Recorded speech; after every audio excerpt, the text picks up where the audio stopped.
Hello students, welcome to the online classes of GSM College.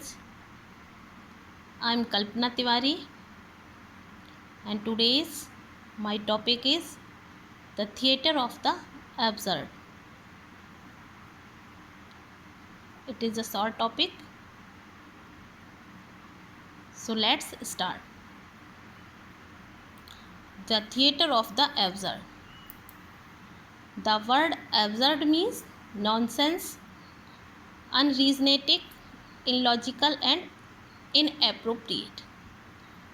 Absurd means भद्दा, nonsense जिसका कोई meaning ही ना निकल रहा हो, अनरीजनेटिव जिसका कोई रीज़न ही ना हो, इलॉजिकल जिसका कोई अर्थ ही ना हो, इनएप्रोप्रिएट जो बिल्कुल ही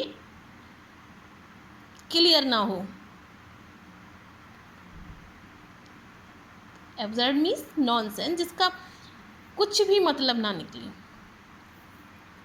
उसको बोलते हैं absurd. And the theatre of the absurd was used for a group of dramatists. ये जो फ्रेज है the theatre of the absurd is also used for a group of dramatist. The theatre of the word the theatre of the absurd is also used for a group of dramatist. ये word जो है theatre of the absurd वो एक group के लिए use किया गया था, एक समूह था. किसका? ड्रामेटिस्ट का, लेखकों के एक समूह के लिए, एक ग्रुप था लेखकों का, उस समूह के लिए ये फ्रेज जो है वो यूज किया गया था. The theatre of the absurd. Who were active in 1950. ये जो ग्रुप था ड्रामेटिस्ट का ये एक्टिव थे, मीन्स कार्यरत थे 1950 में. 1950 में ये सभी लेखक जो थे वो लेखन कार्य में सम्मिलित थे और उस ग्रुप को ही the theatre of the absurd group बोला गया. इस ग्रुप में थे Adamov, Beckett, Genet, Ionesco and Pinter. Once again Adamov, Beckett, Genet, Ionesco and Pinter. इन ड्रामेटिस्ट के समूह को ही, ग्रुप को ही the theatre of the absurd बोला गया. The phrase the theatre of the absurd was coined by Martin Esslin. Coined means खोजना. ये फ्रेज जो है the theatre of the absurd was coined, इसको खोजा गया था, सर्वप्रथम फर्स्ट टाइम यूज किया गया था मार्टिन एस्लिन के द्वारा. बाई मीन्स द्वारा. इस फ्रेज को थिएटर ऑफ द एब्सर्ड को फर्स्ट टाइम मार्टिन एस्लिन के द्वारा यूज किया गया था.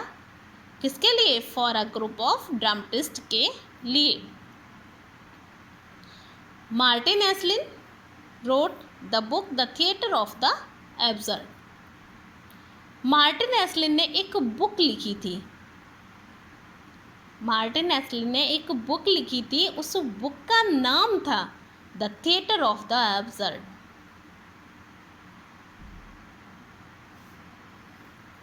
इन 1961 Martin Esslin wrote a book The Theatre of the Absurd in 1961. 1961 में मार्टिन एस्लिन ने एक बुक लिखी थी और उस बुक का नाम था the theatre of the absurd. In this book he give new vision of Mankind. इस बुक में इन्होंने एक न्यू विजन दिया था, एक नया स्वप्न दिया था. ऑफ मैनकाइंड मीन्स मानवता को. इन्होंने मानवता को एक स्वप्न दिया था. In relation to his environment and universe. उनके रिलेशन से, क्या है उनका रिलेशन? टू हिज इन्वायरमेंट, उनके इन्वायरमेंट, उनके पर्यावरण से, उनके जो उनके चारों तरफ का जो वातावरण है, पर्यावरण है, उससे, और यूनिवर्स ब्रह्मांड से उनका क्या रिलेशन है.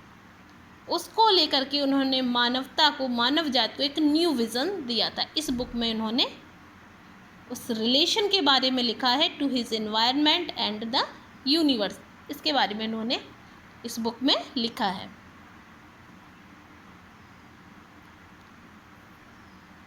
The plays do not have long dialogue. जो थिएटर ऑफ द एब्सर्ड के जो जिस कैटेगरी में ये प्लेस आते थे, the theatre of the absurd के, वो प्लेस जो थे do not have long dialogues, उन प्लेस में बहुत लंबे लंबे डायलॉग नहीं होते थे। इसमें लंबे लंबे डायलॉग का यूज़ नहीं किया गया था। डायलॉग कैसे थे? They are short. In this plays dialogues are use short dialogues का यूज हुआ था। Sometimes there is loss of communication. Sometimes कभी कभी तो there is loss of communication, communication का भी लॉस होता था। मीन्स कम्युनिकेशन भी नहीं होता था। कम्युनिकेशन मीन्स विचारों का आदान और प्रदान करना।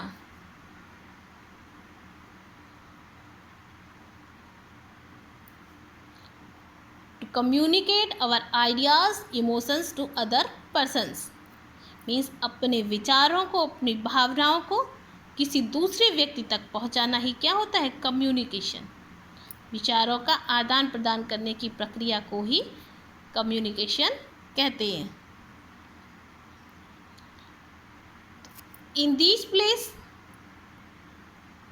dialogues are short but sometimes there is loss of communication। कभी कभी तो बिल्कुल कम्युनिकेशन होता ही नहीं था, लॉस होता था उनका। Without the plot and story the play grows with a motive। Without the plot, बिना प्लॉट के, एंड बिना स्टोरी के, बिना किसी योजना के, बिना किसी स्टोरी के जो प्लेस थे ग्रोस डेवलप हो रहे थे विथ अ मोटिव, एक मोटिव के साथ, एक एम के साथ। मोटिव मीन्स एक एम। बिना प्लॉट, बिना स्टोरी के ये प्लेस जो थे वो फिर भी डेवलप हो रहे थे। किसके साथ में? विथ अ मोटिव, एक उद्देश्य के साथ में, एक एम के साथ में ये प्लेस जो थे वो डेवलप हो रही थी।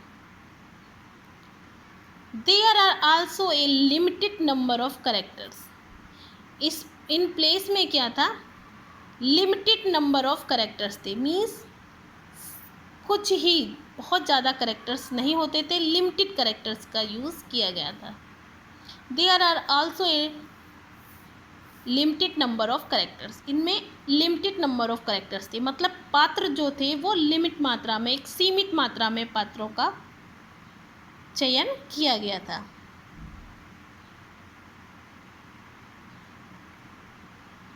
वंस अगेन एक बार फिर से देखते हैं। द वर्ड जो है, ऑब्जर्व वर्ड जो है, उसका मीन्स कुछ भी नहीं होता है, मीन्स नथिंग, जिसका कोई मीनिंग ही ना निकले। और the theatre of the word was first used for a group of dramatist. They were active in 1950। They are Adamov, Beckett, Genet, Ionesco and Pinter. And the phrase the theatre of the absurd was first coined by Martin Esslin. Martin Esslin wrote a book, The Theatre of the Absurd, in 1961. In this book, he gave a new vision of mankind. In this book, he tells about the relation to his environment and the universe. In these plays, dialogues are short, and sometimes there is loss of communication. These plays were written with a motive. There are also a limited number of characters. Limited number of characters थे। Some examples, कुछ examples देखते हैं। Samuel bucket, ये dramatist के group में शामिल थे। Samuel bucket का था वेटिंग फॉर गोदूद, जो कि इन्होंने लिखा था 1953 में। एंड गेम 1957 में लिखा गया है। हैप्पी डेज 1961 में, और 1961 में मार्टिन एस्टिन ने भी लिखी थी book the theatre of the absurd. इसके बाद आते हैं हैरोल्ड प्रिंटर।